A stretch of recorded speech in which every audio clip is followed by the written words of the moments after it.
This is the Leo Clamaco podcast.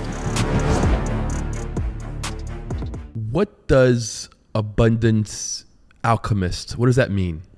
What's an abundance alchemist? I don't know too many of them, number one. I don't either. But so alchemy, we all know what alchemy is. Alchemy Yes. is being able to take one substance and convert it to another, right? And abundance is just, the expansiveness of the all, expansiveness of God. Right. So if I can take the expansiveness of God and convert it into anybody that I meet, any experience that I have, and go from that I state to the we state, that's really what that is. And so what I do with that is work with people to help them step into their abundance. Most people look at that and say, oh, I want to make more money.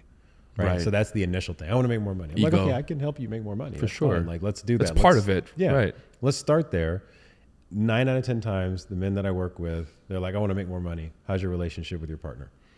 And they'll be like, oh, well, I'm cheating on her. I'm doing this. I'm doing that. That's why your money's off. Okay. So your money's off because you're not being in integrity of the feminine energy. Feminine energy is receivership. Then you can't do that. So in essence, the first keys of abundance is how are you dealing with the energy in your life? And if you're not doing that, then you can't receive. You're not in alignment. Exactly. Yeah. Wow. Yeah. So that's what the abundance alchemy means. Okay. Yeah. What is a consciousness connector? Because they sound a little similar to me. They do sound kind of similar. Consciousness connectors is what I consider kind of a networking tool of finding, what I call is we're all on the puzzle pieces of life. Right. And they all have connection points. Oftentimes what ends up happening is I take my puzzle piece and I try to shave off pieces of it to try to snap somebody in that looks really good to me. And that is out of alignment. So when you think about conscious connecting, it's the fact that I'm built a very specific way. I have a very specific signature that the divine gave me to observe life through these eyes that I have, which is just a reproduction of the all. But what ends up happening is if I try to force and will my way into anything, I'm not receiving the right individuals in my life, or the ones, I don't like right, but the most harmonious individuals in my life. So it requires an aspect of surrender. So what I teach individuals, if you want to build a network or connect with individuals, it's not about reaching an ego and like chasing after things. It's actually being so still that you start to pay attention who shows up in front of you and how you connect with those individuals, and do it in a space of vulnerability, which is very, very strong. Right. Do it in a place of surrender, which is like, hey, I'm completely detached from it. Open. And then working in those spaces so that you can, once you get past, on the Hawking scale, once you get past courage, then it starts to move from the willingness to the, to the acceptance, to the reason, to everything else. And that's where love starts to bloom, and you get away from all of the unharmonious or fear-based cycles that you could be going through. Hawking scale. Yeah. Let's go into that, because what you just said right now reminds me a lot of power versus force. Yep. Right. Yeah. When you try to force things, it doesn't quite work. Yeah. When you use your power, it just manifests itself. Right. Yeah. Break down for me your understanding of the Hawking scale. Yeah, let's do that. Yeah.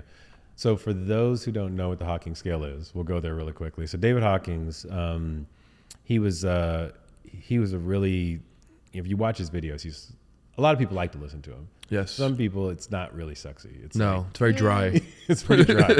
But he does a lot with muscle testing. He's built a scale where it scores individuals based on whether you're sitting in grief all the way up to enlightenment. And so you kind of know where you are. And then in the book, he talks about where Jesus was on the scale. He talks about like where Martin Luther King was, all these people of how they move, Gandhi. And it scores them. The most dangerous thing about the scale is that it's a scale and it has a hierarchy in how you perceive it. So if like, oh, well, I'm at fucking enlightenment now, I'm better than everybody else. Well, that's not true, because every other piece of the scale has love inside of it. And so one of the things that I teach when I work with individuals is the fact that there's love imbued in everything. There's love inside of shame. There's love inside of anger. There's love inside of grief, because it's all something seeking something, but it's love doing its thing to work its way back up into the wholeness of itself and become fully expanded. And so the way that I see the scale is less as a scale and more of just like a spherical kaleidoscope of how all of these different pieces of what we label as emotions work together, because we only label them because we've been taught to label them, right? For sure. The feeling that we have is more of a somatic thing. It's not necessarily it's not real, right? So when I say I feel shame because somebody told me what shame feels like.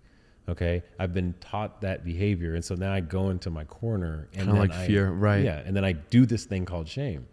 But now I can say, okay, well, if I go outside naked right now and I stand on the street and somebody starts laughing at my junk, right? If that were to happen, Right. then I could be like, I could feel shame because like, are they laughing at it for this or that? Well, that's my own internal issue. Or I could stand up Right. and could laugh at it and I could be like, hey, I'll laugh with you, right? So what is the perspective that I'm seeing it from? Because I made the choice to do something, and can I stand in the truth of that choice instead of cowering to the way that the world is viewing me? Because shame is only a reflection of how you perceive the outside world based on something you've been taught. So to the point of Hawking's scale, real quick, is that David Hawking's, his intention was not for us to be on a hierarchy. The intention was for us to be able to understand how love is seeking its way through this entire apparatus so that we can find our way back and unprogram ourselves from the program to allow us to see everything as love. Got it. With that said, is there a fixed point within that scale? Right? I know that the scale is not really the most ideal way to view it, but let's use it for a second. Yeah. Let's pretend that someone is at a level 500. Yeah. For example, is that a fixed frequency that person's in, or do they bounce around from up and down within their day to day, and that's their average, and that's where they, reside at, but they move through different levels throughout their day, whatever's happening throughout their day? Nobody's at a fixed point. Okay. Right? I mean, you're not at a fixed point right now. Even now, you look like you're at a fixed point. Right. Right? But the earth is moving. Right? And so even that, you're still not at a fixed point. Right? Even the vibrations of ourself are constantly changing. And so we're never at a fixed point. So even to your point, if you were like, I've hit 500, yay for me. Right. And this is great because that's a wholesome number inside of the actual For sure. scale. Once you say that you're there, you're not there. You move immediately. Right? Because our ego and the way that It clashes. It clashes, yeah. And Rudolf Steiner talks about this thing called the way of initiation. You're always, anytime you think you're somewhere, you're going to put something in front of yourself to prove to yourself that you're there or not. And can you actually hold that container? Right. So the minute that I'm at a 500, something's going to push back and push me to a 499 or 400 or whatever it might be. Right. And then I have to come back and say, okay, I'm here. And then the point of that is to be able to break through and actually move up the scale. All right. And then also to be able to encompass all aspects of the scale to see everything as one. And then once Terrence Howard talks about the straight lines thing. There are no straight lines. Yes. It's moving everything into a curve so you can see from every perspective of every dimension. And then once you do that, the scales go away. The hierarchy goes away. The straight lines go away. And then when you're at grief, you're looking at grief from a space of enlightenment. When you're at shame, you're looking at shame from a space of enlightenment. Everything becomes love. And then that becomes where the breathing just flows. And it's a beautiful space to be in.